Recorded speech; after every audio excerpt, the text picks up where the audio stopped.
Listen man, headquarter থেকে order আসিয়াছে within very short time আমাদের কৃষ্ণনগর দখল করিতে হইবে। বাট আই নো ম্যান, তুমি কি বলিবে? তুমি বলিবে যে জাস্ট নাও কৃষ্ণনগর দখল করা আমাদের পক্ষে কোয়াইট ইম্পসিবল। রাইট স্যার, আমরা এখানে বাণিজ্য করিতে আসিয়াছি, আমাদের সঙ্গে তেমন সৈন্য নাই, আর আমি যতটুকু জানিয়াছি তাহাতে মহারাজ কৃষ্ণচন্দ্রের সৈন্য সংখ্যা প্রচুর। তুমি আমাকে হাসাইলে ম্যাম। শুনো, কোনো কিছু দখল করিতে গেলে সব সময় সোলজার লাগে না, চাটুরে দিয়া কাজ সারিতে হয়। ঠিক বুঝলাম না। ফার্স্ট অফ অল আমাদের সেই আদমিকে খুঁজিয়া বার করিতে হইবে যে কৃষ্ণনগরের সব খবর রাখে, আর মানির লোভে সে আমাদের কাছে সব খবর সাপ্লাই করিবে। রাইট রাইট স্যার, বাট তেমন লোক কি পাওয়া যাইবে? আই থিঙ্ক অবশ্যই পাওয়া যাইবে, বিকজ এই দেশের ট্রেটার, আই মিন বেঈমানদের কোনো অভাব নাই। So let us search for today. Okay sir. শুনো, টুমরো বিজনেস করিবার অচিলায় আমরা কৃষ্ণনগরের প্যালেসে যাইব, আর সেইখান থেকেই শুরু হইবে আমাদের searching. Clear? Clear sir. Good.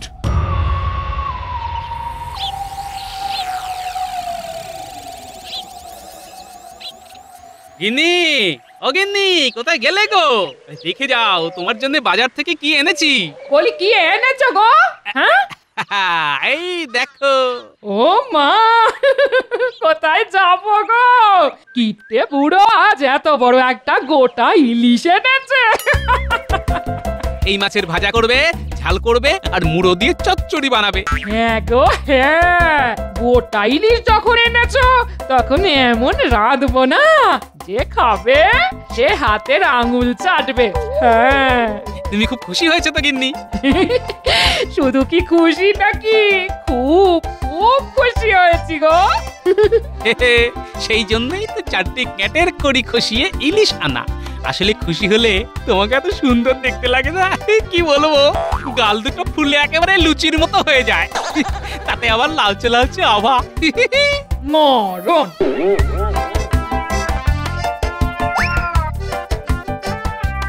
মহারাজ, শুনলাম নাকি আপনার রাজসভায় আজ দুজন লালমুখো সাহেব আসছেন। এই কি শুনেছো? ওরা নাকি কৃষ্ণনগরে ব্যবসা করতে চায়। আশ্চর্য। কেন কেন কেন আশ্চর্য কেন? সেই 7 সমুদ্র 13 নদী পার করে ওরা আমাদের এখানে ব্যবসা করতে এসেছে শুনলেই কেমন অবাক লাগে। আচ্ছা, ওদের বিলেতে কি খুব অভাব? আসলে রানী, অভাব হবে কেন? আসলে ওরা তো হলো বণিকে জাত, সারা পৃথিবী জুড়ে ব্যবসা করাই হলো ওদের উদ্দেশ্য। সে যাই হোক মহারাজ, খুব সাবধানে ওদের সঙ্গে কথাবার্তা বলবেন। কি জানি বাবা, কি যে আছে ওদের মনে। না না না না, তুমি একেবারে চিন্তা করো না তো, ওদের কোন অন্যায় প্রস্তাবে আমি রাজি হব না। তাহলে আমি এখন আসি।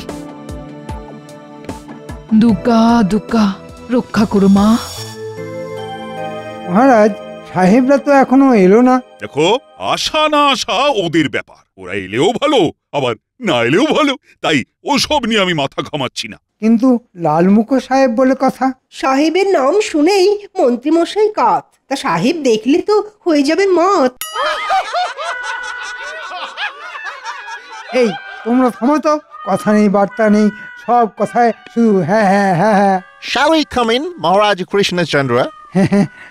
আসুন সাহেব, আসুন আসুন, আপনাদের জন্যই তো আমাদের মহারাজ অপেক্ষা করছেন। Good, very good. বসুন সাহেব, এই কেদারা দুটোতে আপনারা দুজন আরাম করে বসুন। Thank you. মন্ত্রীর কাজকর্ম দেখলে না গা জ্বলে যায় একেবারে।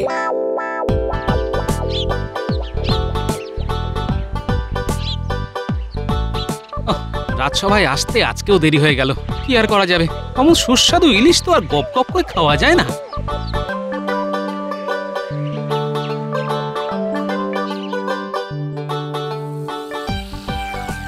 কি অসভ্য রে বাবা, ঠ্যাঙের উপর ঠ্যাং তুলে মহারাজের দিকে পা করে বসে আছে, কোন রকম শিক্ষা দীক্ষা নেই দেখছি।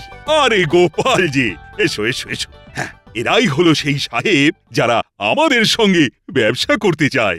Glad to meet you. কি হইল, তুমি আমাদের দিকে হাত ভরাইলে না কেন? কাহারও সহিত দেখা হইলে করমর্দন করিতে হয়, এটাও কি তুমি জানো না? আসলে আদমি আনসিভিলাইজড, অসভ্য। সে তো বটেই, শুনেছি তোমরা নাকি খুব ভদ্র আর শিক্ষিত জাত। রাইট, সারা ওয়ার্ল্ডে আমাদের মতো শিক্ষিত আর ভদ্র জাতি আর নাই। সে তো দেখতেই পাচ্ছি, শিক্ষিত আর ভদ্র না হলে কেউ কি আর আমাদের মহারাজের দিকে পা তুলে বসে থাকে? What? কি বলিতে চাও তুমি? বলতে চাই যে মুখে ভদ্র আর শিক্ষিত বলে বড়াই করলেও তোমাদের মতো অশিক্ষিত আর অভদ্র মানুষ এর আগে আমি দেখিনি। মহারাজা কৃষ্ণচন্দ্র, তোমার এই আদমি কিন্তু আমাদের ইনসাল্ট করিতেছে। মহারাজের দিকে পা তুলে বসে তোমরা মহারাজকে অপমান করতে পারো, আর আমি বললেই যত অপমান। শোনো সাহেব, এদেশে যখন এসেছো তখন আমাদের কাছ থেকে ভদ্রতাটা শিখে নাও, তারপর না হয় নিজেদের ভদ্র বলে জাহির করবে। How dare you? তুমি আমাদের উপদেশ দাও। অলরাইট কৃষ্ণচন্দ্র, এর ফল কিন্তু তোমাকে ভোগ করিতেই হইবে। আরে যাও যাও, তোমাদের মুরদ আমার জানা আছে। আমি তোমাকে খুন করিয়া ফেলিব। I will kill you. খবরদার সাহেব, গোপালের গায়ে হাত দিলে ফল কিন্তু ভালো হবে না। কি করিবে? কি করব? এক্ষুনি রক্ষীদের ডেকে তোমাদের কারাগারে পাঠিয়ে দেবো। এই মরেছে, এ তো লাঠালাঠি হবার উপক্রম হলো দেখছি। না না, যেমন করে হোক সকলকে ঠান্ডা করতে হবে দেখছি। কুল সাহেব কুল, চট করে এমন এমন মাথা গরম করবেন না। এমন মাথা গরম করলে চলে? But তোমাদের গোপাল, ওর কথা ধরলে কি চলে সাহেব? ও এমন দুমদাম কথা বলে ফেলে ঠিকই, কিন্তু ওর মনটা আসলে খুব ভালো। বলিতেছ? কদিন আমাদের সঙ্গে মিশে দেখুন না, তাহলেই সব বুঝতে পারবেন। জান সাহেব, এখন কুঠিতে গিয়ে বিশ্রাম নিন, তাতে আপনাদের রাগ পড়ে যাবে। আর রাগ পড়ে গেলে তখন না হয় একদিন আপনাদের সঙ্গে ব্যবসা নিয়ে আলোচনা করা যাবে। অলরাইট, আজ আমরা চলিয়া যাইতেছি। Bye bye Krishnachandra. দেখলেন তো মহারাজ, সামান্য একটু মিষ্টি কথায় সব হাতাহাতি লাঠালাঠি কেমন থামিয়ে দিলাম। কিন্তু এমন অসভ্য লোকেদের সঙ্গে ভবিষ্যতে আমি কিন্তু কোনো ব্যবসার ব্যাপারে জড়াবো না। সেটাই ঠিক হবে মহারাজ। বেটাদের এত বড় আস্পর্ধা আপনার থেকে পা করে বসে থাকে। ঠিক আছে মহারাজ, সাহেবদের সঙ্গে ব্যবসা করতে হবে না। এখন মাথা ঠান্ডা করুন দেখি। গোপাল, তুমি একটু রঙ্গরসিকতা করে মহারাজের মন ভালো করার চেষ্টা করো তো। এই ইনসাল্ট আমি কিছুতেই ভুলিতে পারতেছি না, কিছুতেই না। কিছু একটা করিয়া এই অপমানের প্রতিশোধ লইতে হইবে। রাইট, ওই কৃষ্ণচন্দ্র আর ওই গোপালকে বুঝাইয়া দিতে হবে যে ইউরোপিয়ানদের ইনসাল্ট করিলে তাহার ফল কি মারাত্মক হইতে পারে। ইয়েস। বড় সাহেব, একজন লোক আপনার সঙ্গে দেখা করতে চায়। ওর সাথে কোনো অস্ত্র নাই তো? না সাহেব, ভালো করে সব কিছু দেখে নিয়েছি। রাইট, ওকে পাঠাইয়া দাও।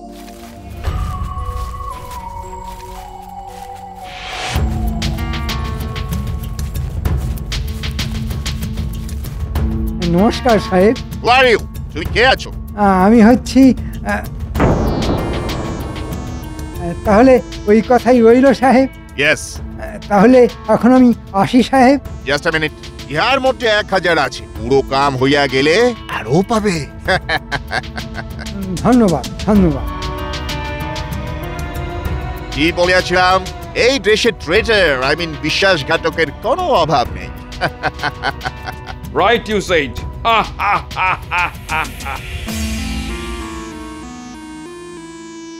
কি হয়েছে মহারাজ? চিত্তে দেখি না কোনো সুখ, হইয়াছে কি উদরের অসুখ?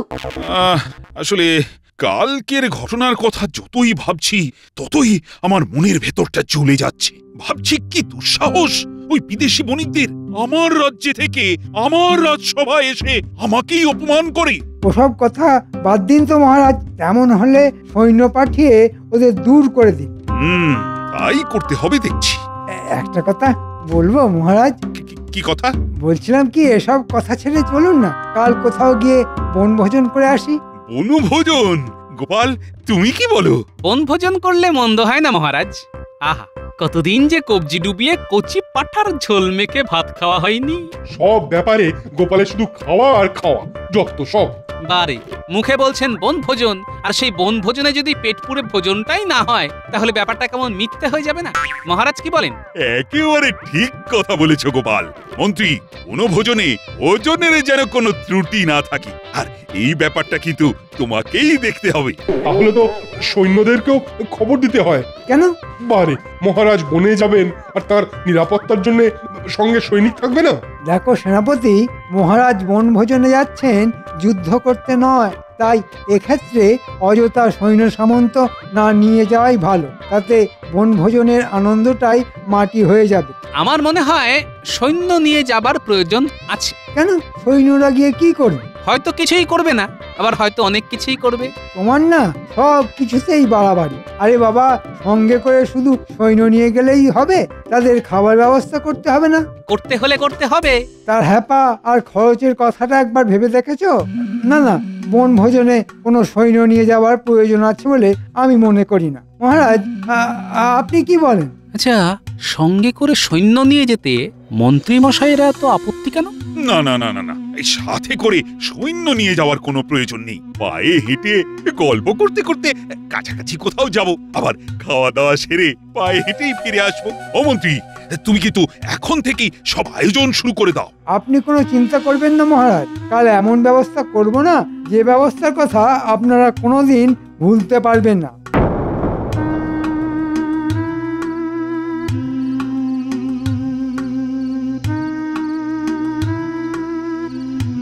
সেনাপতি, সেনাপতি! কি ব্যাপার গোপাল, এত রাতে? একটু কথা ছিল। ভেতরে এসো, ভেতরে এসো।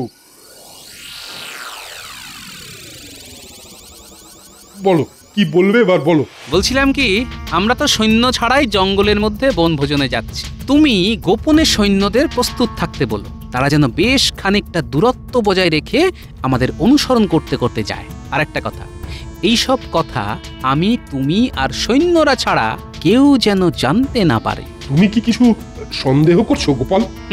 দেখো, চারদিকের পরিস্থিতি তো ভালো নয়, তাই সাবধানের মার নেই, বুঝলে? ঠিক আছে, তোমার কথা মতোই সব ব্যবস্থা হবে। তাহলে আমি এখন আসি, কাল তো আবার ভোর ভোর বেরিয়ে পড়তে হবে। হ্যাঁ, এসো।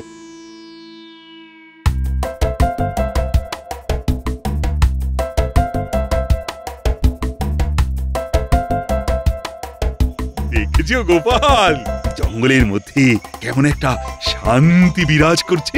জঙ্গলের মধ্যে তো চিরকালই শান্তি মহারাজ। পাখির কুজন ছাড়া কিছুই তো কানে আসে না। আমরা মানুষেরাই শুধু অনাবশ্যক জঙ্গলের শান্তি ভঙ্গ করি মহারাজ। মন্ত্রী, খাবার দাবারের কি ব্যবস্থা করেছো বলো তো? ওই তো বনভোজনের জায়গায় পৌঁছেই গরম গরম লুচি আর আলুর দম, সেই সাথে ভোলা ময়রা রসগোল্লা। আহা, ভাবলেই জিভে জল চলে আসছে। তারপর দুপুরে ভাতের সঙ্গে সোনামুগের ডাল, আলু ভাজা, পোনা মাছের কালিয়া আর কচি পাঁঠা। পদের কথা শুনেই না পেটের মধ্যে কেমন যেন একটা মোচড় দিয়ে উঠছে। চলুন মহারাজ, একটু তাড়াতাড়ি পা চালিয়ে চলুন। এসব উপাদেয় খাদ্যবস্তু পেটস্থ না করা অবধি আমার যে শান্তি নেই মহারাজ।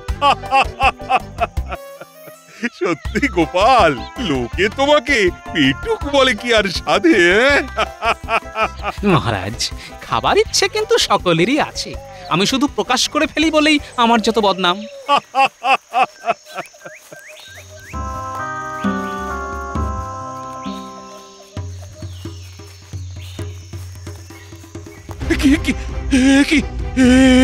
কৃষ্ণচন্দ্র, তোমাদের বন্দী করা হইল। পালাইবার চেষ্টা করিলে তোমাদের সব কটাকে শুট করিব। কি এসবের মানে কি?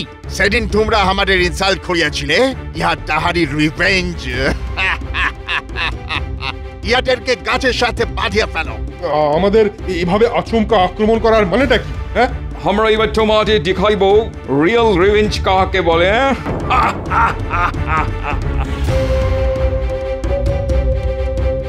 কাজটা কিন্তু ভালো করছো না সাহেব, রেখো, এর ফল কিন্তু তোমাদের ভুগতে হবে। চাপ নেটিভ ইন্ডিয়ান, এখন তুমি আমাদের হাতে বন্দী। এরপর আমরা তোমাকে দিয়া পেপার সাইন করাইয়া তোমার কৃষ্ণনগর কারিয়া লইব। উহার পর তোমাকে এই রাজ্য হইতে তাড়াইয়া দিব। রাজা হইতে তুমি বেগার হইয়া যাবে, ভিখারি। আর তোমার ওই বিগ বেলি, আই মিন পেট মোটা গোপাল হইবে আমাদের স্লেভ, মানে কৃতদাস। ওয়েল ডান মন্ত্রী, ওয়েল ডান। এই কাজের জন্য আমরা তোমাকে 1000 অ্যাডভান্স দিয়েছিলাম, এখন কুটিতে ফিরিয়া আরো 5000 দিব। থ্যাংক ইউ সাহেব, তবে কৃষ্ণনগরের সিংহাসনটা আমাকে দিলে আমি আরো বেশি খুশি হতাম। মন্ত্রী, এসব তাহলে তোমারই ষড়যন্ত্র? ছি ছি ছি, তুমি এত বড় নিমক হারাম। ভুল বললেন মহারাজ, আমি আপনার কাছ থেকে হাত পেতে বেতন নিয়েছি বটে, কিন্তু কোনোদিন আপনার নুন খেয়েছি বলে তো মনে পড়ছে না। তাই নিমখারাম কথাটা এখানে ঠিক খাটে না। কাজটা কিন্তু তুমি ভালো করলে না মন্ত্রী। তুমি শুধু আমার সঙ্গেই বেইমানি করলে না, বেইমানি করলে নিজের দেশের সঙ্গে। এসব বাজে কথা ছাড়িয়া মন্ত্রী চলো, এখন একটু টিফিন আর লাঞ্চের অ্যারেঞ্জমেন্ট করা যাক। চিন্তা করো না সাহেব, গরম গরম লুচি আর কচি পাঠার ব্যবস্থা আছে। Really? Yes, How I love that. আমাদের রান্নার লোকের হাতে রান্না খাবে আর আঙুল চাটবে।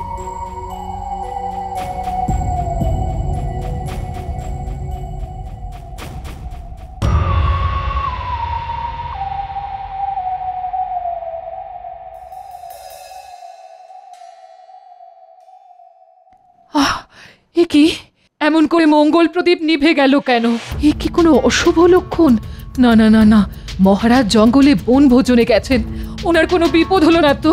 হে ঠাকুর, ঠাকুর রক্ষা করো, মহারাজের যেন কোনো বিপদ না হয় ঠাকুর, উনি যেন ভালোভাবে ফিরে আসেন। দয়া করো ঠাকুর, দয়া করো। হায় ভগবান, আমি আমি মহারাজ কৃষ্ণচন্দ্র, অথচ আজ আমার কি অবস্থা! এই জঙ্গলের মধ্যে গাছের সাথে বাঁধা অবস্থায় অসহায় ভাবে দাঁড়িয়ে আছি। কি আর করবেন মহারাজ, দুধ দিয়ে কালসাপ পুষলে এমন অবস্থাই হয়। আজ আজ আমি বুঝতে পারছি মন্ত্রী হচ্ছে কাল কেউটের থেকেও বিষাক্ত। গালাগাল করছেন মহারাজ? করে নিন, করে নিন, আশ মিটিয়ে গালমন্দ করে নিন। তবে তৈরি থাকুন, একটু পরেই বড় সাহেব এসে যখন ঘাট ধরে কাগজে স্বাক্ষর করিয়ে নেবে, তখন বুঝবেন মজা। রাজা থেকে একেবারে ভিখারি হয়ে যাবেন। হ্যাঁ, আহ আহ আহ, যাই, ওদিকে হয়তো কচি পাঁঠা রান্না শুরু হয়ে গেছে, একটু পরেই জব্বর ভোজ। হ্যাঁ, আহ আহ আহ আহ। কিছু কিছু একটা করো গোপাল, কিছু একটা করো, আমাদের আমাদের সকলকেই বিপদের থেকে উদ্ধার করো। এতটা ভেঙে পড়বেন না মহারাজ, দেখবেন শেষ পর্যন্ত কিছু একটা ব্যবস্থা হয়ে যাবেই যাবে। কেন কেন মিথ্যে সান্ত্বনা দিচ্ছ বলো তো গোপাল?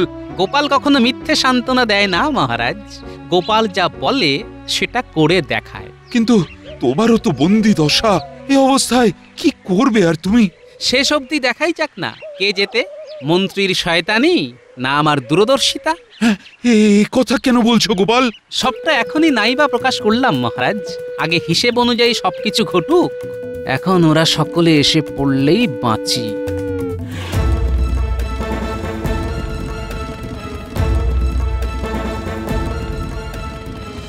কৃষ্ণচন্দ্র, এখন গুড বয়ের মতন এই পেপারটায় একটা সাইন করিয়ে দাও। কিসের স্বাক্ষর? নটি বয় কিচ্ছু যেন বুঝিতে পারিতেছ না। এই পেপারে লেখা আছে তুমি নিজের ইচ্ছায় তোমার সব প্রপার্টি স্থাবর অস্থাবর আমাদের দিয়া দিতেছ। অসম্ভব, অসম্ভব, আমি এই কাগজে কিছুতেই স্বাক্ষর করব না। কেন জেদ করছেন মহারাজ?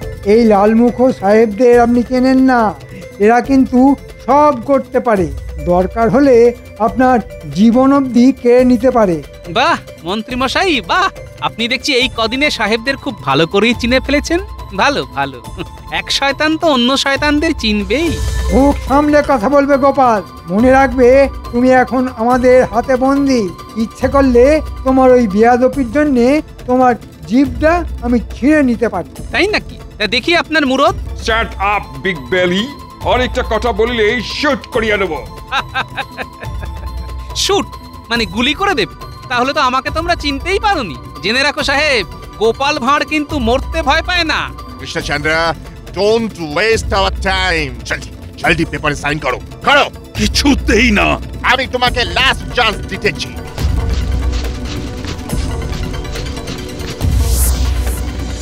ও মাই গড, এই ওয়েপন ছুড়ে লোকে।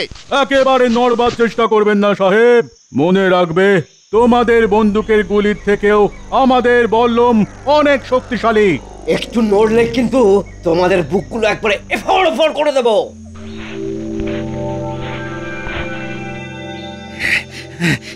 এবার এবার এগুলোকে ভালো করে দড়িতে বেঁধে ফেলো।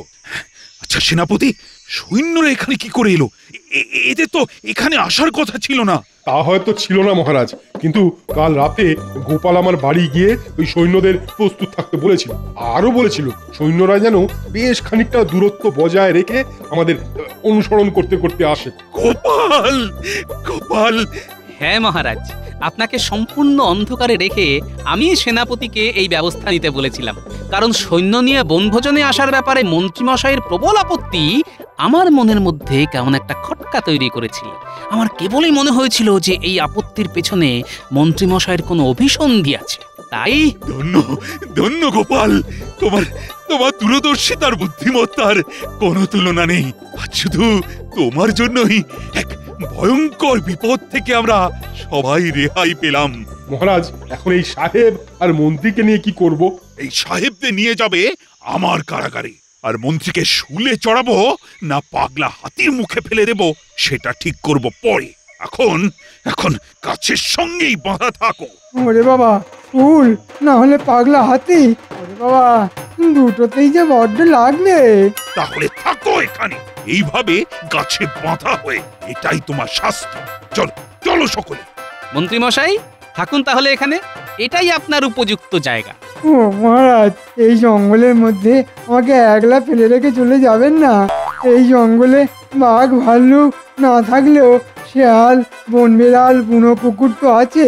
ওরে বাবা রে, হাজের আধার নামলে তা যদি সকলে এসে আমাকে কামড়াতে থাকে, ওরে বাবা, তাহলে যে আমার সর্বাঙ্গ বিষাক্ত হয়ে যাবে। ও মহারাজ, একটু দয়া করুন না, একটু দয়া করুন না, একটু দয়া করুন না।